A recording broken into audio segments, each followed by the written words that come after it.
Berdoa sebelum belajar dipersilahkan. Bismillahirrahmanirrahim. Raditu billahi rabba bil islami dina Muhammadin nabiyya wa rasulah rabbi zidni ilma rabbi shrah li sadri. Amin. Ya, ini seharusnya semua pesertanya berapa? Izin menjawab, dokter. Kurang lebih ada 160 sampai 170 harusnya. Oh, ini baru 113 ya, berarti dikurang saya sama Mas Rahman.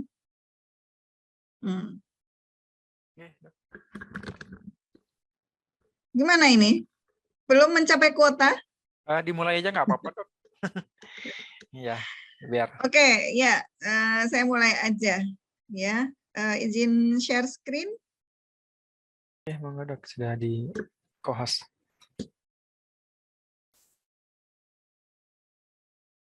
Sudah terlihat? Sampun dok, tapi belum di full screen dok.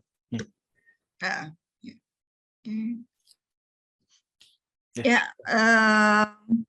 Bismillahirrahmanirrahim. Assalamualaikum warahmatullahi wabarakatuh. Alhamdulillahirabbil alamin. Assalatu wassalamu ala asyrafil anbiya'i wal mursalin wa ala alihi washabihi ajmain. Hari ini saya sebetulnya ditugaskan untuk awalnya adalah pemeriksaan dulu ya. Jadi pemeriksaan fisik kulit ya. Di jadwal jam 10 sampai jam 12 ya harusnya.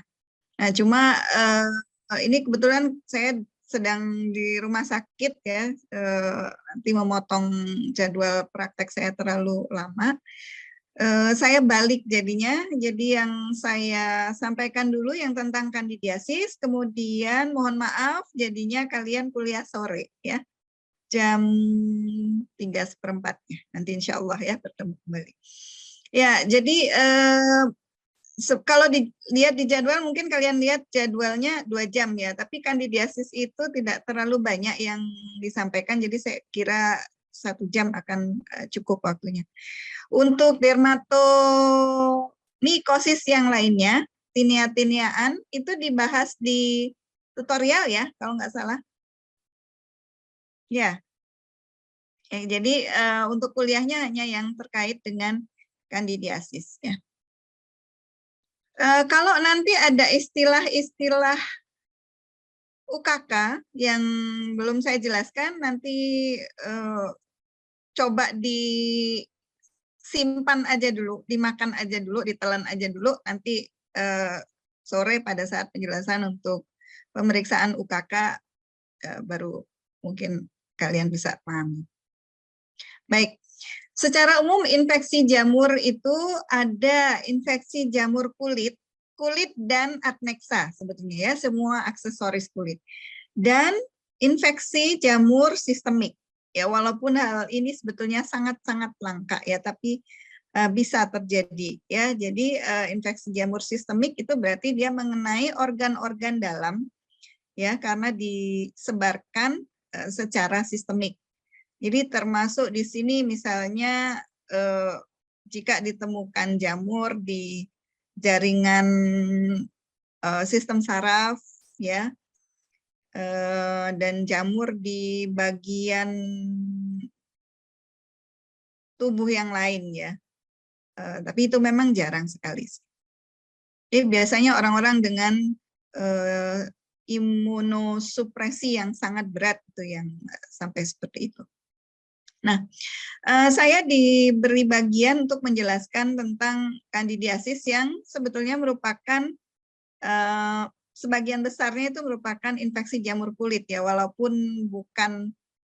tidak menutup kemungkinan ini juga bisa masuk sistemik ya, karena ada sifat-sifat tersendiri untuk kandidiasis ini. Nah, untuk pengertiannya infeksi jamur kulit tadi saya sudah sampaikan, jadi bukan hanya meliputi kulit, tetapi juga adnexanya, berarti kuku, rambut, ya, dan mukosa. Jadi semua lapisan pelindung tubuh yang secara langsung berhubungan dengan dunia luar, itu masuk di jamur kulit, ya. Nah, Jadi termasuk ini di stratum corneum, ya, kuku dan rambut, ya. Kemudian kalau untuk jamur kulit, jamur yang lain, jadi bukan hanya Candida, ya, ini juga bisa menyerang sampai dermis dan subkutis, ya. Tentu ini ada jenis-jenisnya tersendiri. Ya. Oke, sekilas tentang kandidiasis, ya. Jadi kandidiasis itu ada yang menyebut juga kandidosis, ada yang menyebut moniliasis, ya. Kandidiasis itu dari biasanya Amerika menggunakan ini, kandidosis itu yang senang menggunakan itu istilah-istilah dari Eropa biasanya. Ya. Moniliasis itu juga istilah lain untuk kandidiasis.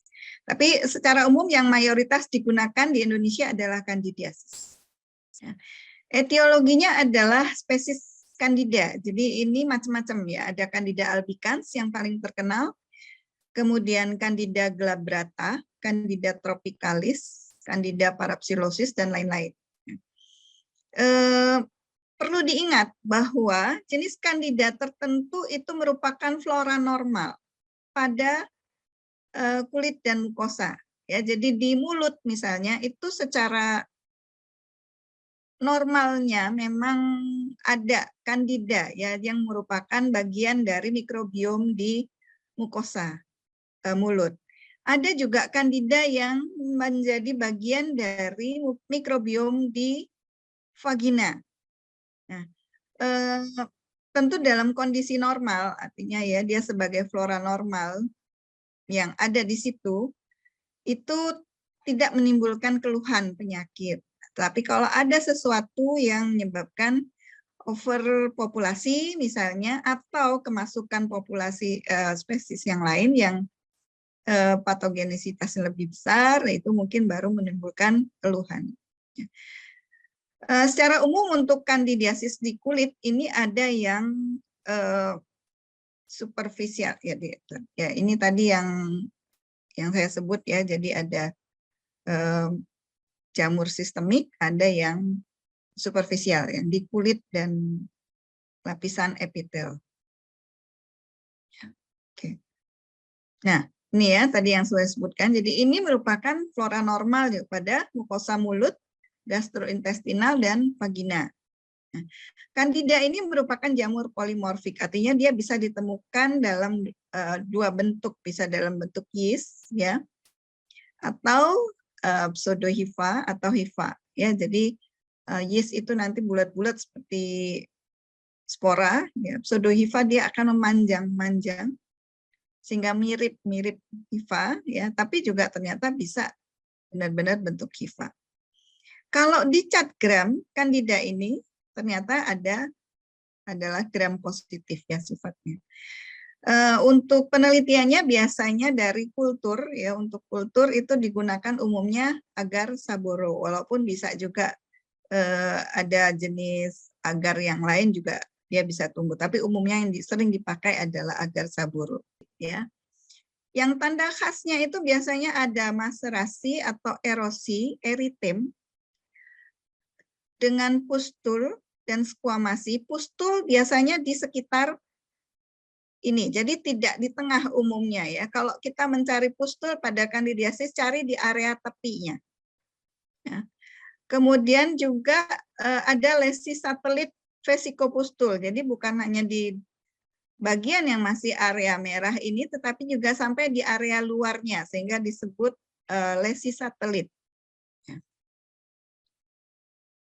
Oke, kemudian ya ini tadi beberapa contoh, itu tadi khasnya. Jadi khasnya kalau di kulit itu adalah erosi maserasi dengan lesi vesikopustul di area tepi dan di sekitarnya. Itu khas untuk Candida. Ya. Untuk vulvovaginitis Candida ini biasanya sudah ada temannya ya. Temannya itu discharge vagina, jadi keputihan istilahnya. Bisa memang dia hanya di kulitnya saja, di kulit sekitar genital saja, jadi eritem gitu merah-merah dengan seperti khas tadi, jadi ada satelit vesikopustulnya, ya, tetapi sering sekali ini didahului oleh keputihan dulu. Jadi yang dari vaginitis candida dulu. Nah, kalau vaginitis candida itu untuk diferensial diagnosisnya itu sama dengan diferensial diagnosis discharge vagina. Jadi termasuk juga keputihan yang DD-nya itu ya keputihan karena bakterial vaginosis, karena trichomoniasis, ya, dan lain-lain. Ya. Khasnya biasanya kalau keputihan yang karena candida itu discharge-nya itu warna kekuningan, bentuknya lebih creamy, ya, seperti krim, kuningan, ya, di celana biasanya menimbulkan bekas seperti keju, seperti apa? Seperti mentega atau seperti keju, ya. Tuh. Kalau dilihat yang nempel di mukosa vagina itu seperti tadi yang di mukosa mulut, pseudomembran. Jadi seperti kalau istilahnya seperti susu pecah atau seperti krim pecah. Nah. Secara umum tentu dengan anti jamur. Nah, anti jamur yang menjadi pilihan untuk Candida itu biasanya golongan azol. Ya. Jadi jangan menggunakan griseofulvin, ya, untuk anti jamur Candida. Nah, cari yang paling umum adalah golongan azol, tapi juga ada yang lainnya. Kita lihat misalnya kandidiasis oral. Kandidiasis oral itu pilihannya adalah dengan nystatin oral drops. 4 kali sehari, 3 kali sehari pada bayi atau anak itu bisa diberikan. Biasanya ada tetesnya, jadi ada pipet dengan tetesnya berapa mili ya yang kita bisa berikan. Nanti caranya itu dengan nystatin oral itu larutannya atau suspensinya itu diteteskan ke ujung lidah, kemudian dengan bantuan lidah itu disapukan ke area yang terlibat. Misalnya kalau di bibir ya, itu disapukan ke bibir depan. Kalau ada bagian pipi dalam yang terlibat ya disapukan ke pipi dalam yang terlibat itu dengan bantuan lidahnya. Kalau pada yang susah diinstruksi, belum bisa diinstruksi, misalnya pada bayi anak, maka itu bisa dioleskan langsung. Ya, atau diratakan dengan bantuan jari, ya tentu jari yang bersih ya. Jadi oleh ibunya bisa diratakan di mulut anaknya. Kemudian yang lain untuk kandidiasis oral itu solusio gentian violet, ya. Ini sebenarnya sekarang sudah jarang sekali dipakai, tapi masih bisa ditemukan juga ya. Gentian violet itu warnanya ungu, jadi larutan warnanya ungu. Itu zaman dulu itu sering ada untuk obat kandidiasis oral pada bayi ya, jadi dioleskan gitu, jadi bibir bayinya bisa ungu-ungu gitu. Kemudian yang lain mikonazol gel oral ya, tapi kita jarang, nggak punya juga sediaannya, sepengetahuan saya loh ya. Oke, kemudian untuk kandidiasis kutan itu bisa diberikan imidazol topikal, jadi termasuk juga ketokonazol topikal, mikronazol mungkin krim ya, mungkin bentuk solusio seperti ketokonazol, ada yang solusio untuk scalp solusio, ada ketokonazol lotion ya, itu bisa dipakai.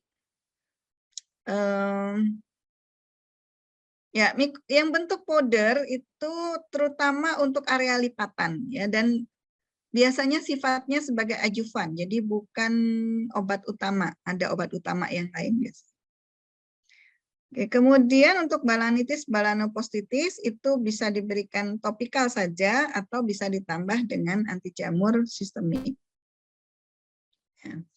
Untuk kandidiasis vulvovaginal, jadi ini khusus karena ada panduannya ya, di buku panduan penata laksanaan IMS Depkes itu bisa menggunakan nystatin vaginal suppo 100.000 unit ya tiap malam selama 7 malam, atau clotrimazole vaginal tablet ya 100 mg per malam untuk 7 hari atau 500 mg dosis tunggal, itu yang sediaannya saya tahu ya.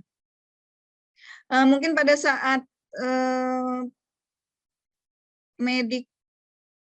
bentuk sediaan obat itu kalian sudah lihat ya bentuknya seperti apa ya untuk tablet vaginal dan supovaginal. Untuk sistemiknya itu bisa dengan menggunakan ketoconazole ya. 2 kali 200 mg per hari selama 5 sampai 7 hari, atau itraconazole 200 mg per hari selama 2 hari. Itraconazole itu sediaannya 1 kapsul itu 100 mg. Jadi ini berarti 2 kapsul. Ya. Yang lebih sering digunakan untuk kandidiasis vulvovaginal adalah fluconazole. Ya, memang pilihan utamanya di fluconazole 150 mg dosis tunggal atau 50 mg per hari selama 7 hari. Fluconazole 150 mg dosis tunggal ini memang kadang-kadang kita memberikannya ke pasien ya harus dengan penjelasan ya.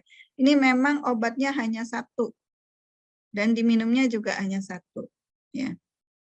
Tapi kalau dihitung harga sih sebetulnya bisa sama dengan harga ketoconazole seminggu ya. Sudah cukup jelas semua atau karena ini baru hari pertama blog jadi malah belum sama sekali merasa belum tune in?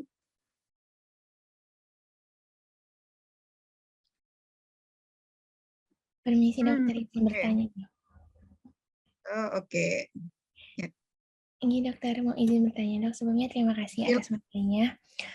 Izin bertanya dok, tadi kan kalau misalnya yang kandidiasis itu tuh ada yang keratolitik ya obatnya tuh, sehingga biar terkelupas. Nah kalau misalnya itu tuh dikelupas sama sendiri, gitu itu nggak apa-apa atau enggak sebenarnya?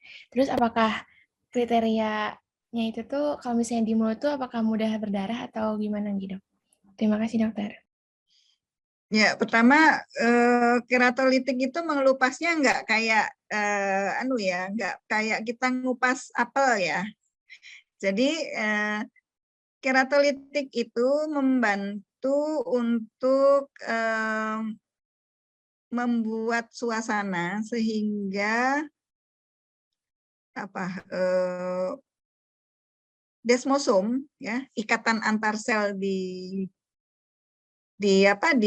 kulit itu mudah terlepas. Ya. Nah,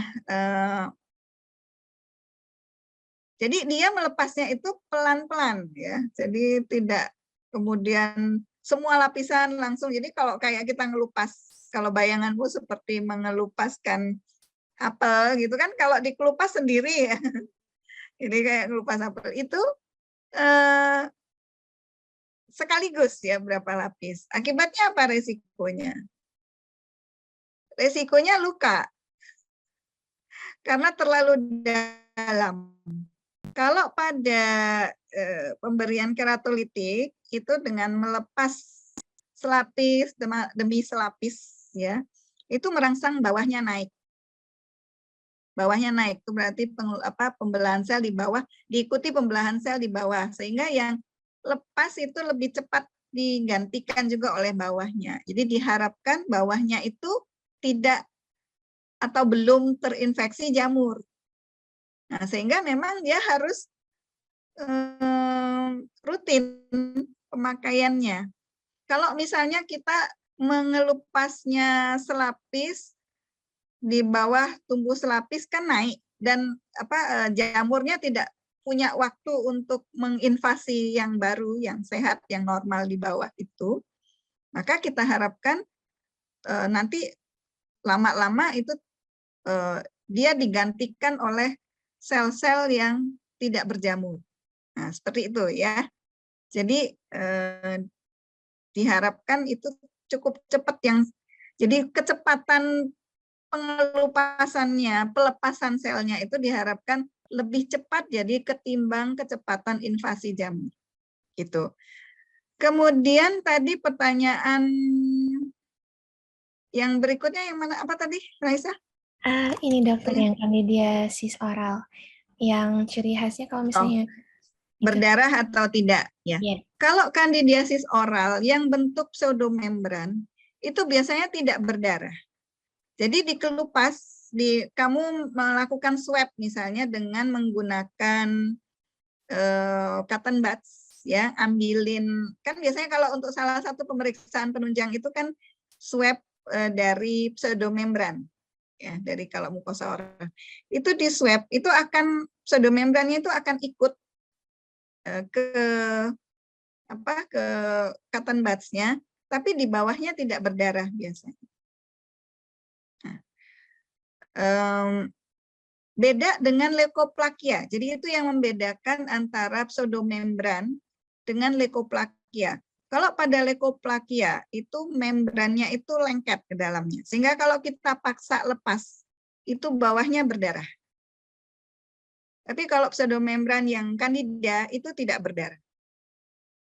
Ya, mudah-mudahan cukup jelas. Iya, Ya, kemudian di chat ini ada pertanyaan. Mohon maaf, terkait obat nistatin yang oral solusio, itu tadi diminum nggih dok. Nah itu kalau tidak melalui sistemik untuk absorpsinya agar mencapai target nanti melalui apa? Nah, jadi ini makanya. Jadi nistatin solusio itu hanya untuk pemakaian topikal di area mulut, area sekitar mulut. Atau bisa juga untuk area lebih dalam misalnya di esofagus atau sampai ke usus. Ya, tentu dosisnya yang nanti berbeda ya.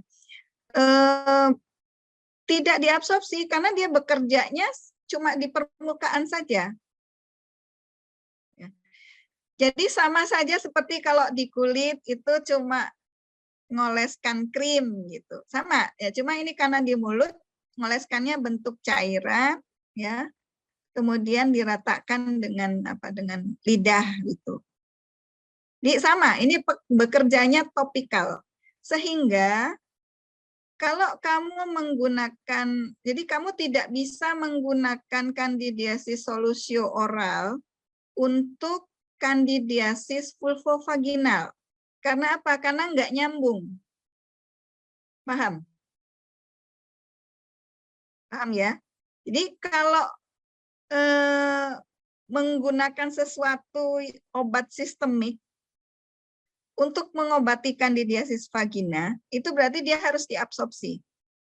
Padahal nistatin itu tidak diabsorpsi. Jadi nistatin oral itu tidak bisa untuk mengobati kandidiasis vagina atau kandidiasis kulit. Harus dipilihkan obat anti jamur lain yang diabsorpsi sistemik. Ya, seperti fluconazole tadi. Tapi bisa digunakan dalam bentuk suppositoria vagina, ya, nistatin vaginal suppo, digunakan ya di vagina, kerjanya oral, topikal juga, jadi lokal, cuma bekerja untuk di vagina. Mudah-mudahan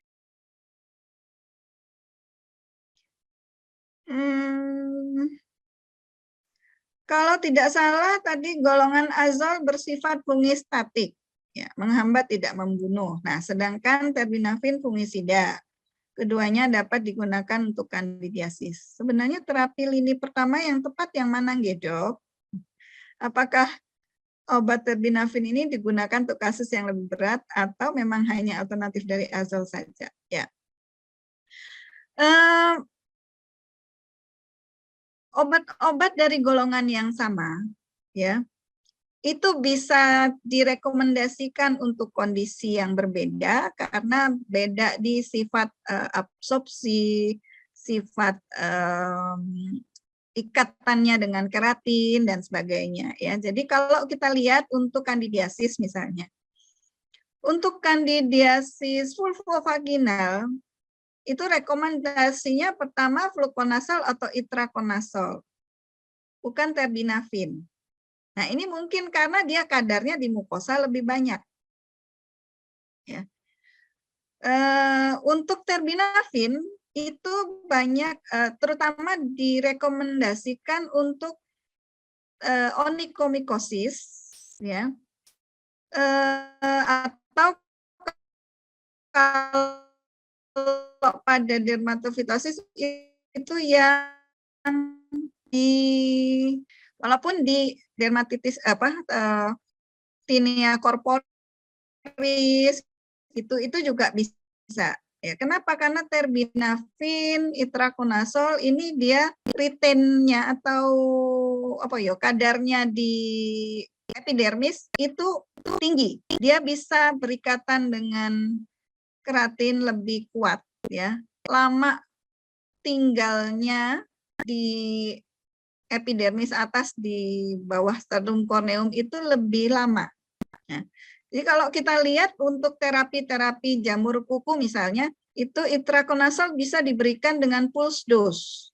Pulse dose itu berarti kita berikan obat dengan dosis tinggi seminggu biasanya, kemudian libur 3 minggu. Ya, kok bisa libur ya? Karena dengan dosis yang pemberian seminggu itu dia ngumpulnya di kuku itu sudah cukup tinggi, kadarnya bisa cukup untuk sampai sebulan. Ya, kira-kira begitu ya gambarannya. Jadi memang beda. Rekomendasi itu bukan karena semata-mata karena cara kerjanya, tapi karena tadi sifat-sifat mana ikatannya, absorpsinya, ya dia tinggi di mana, gitu. Ya, mudah-mudahan cukup jelas. Oke, ada lagi yang mau bertanya?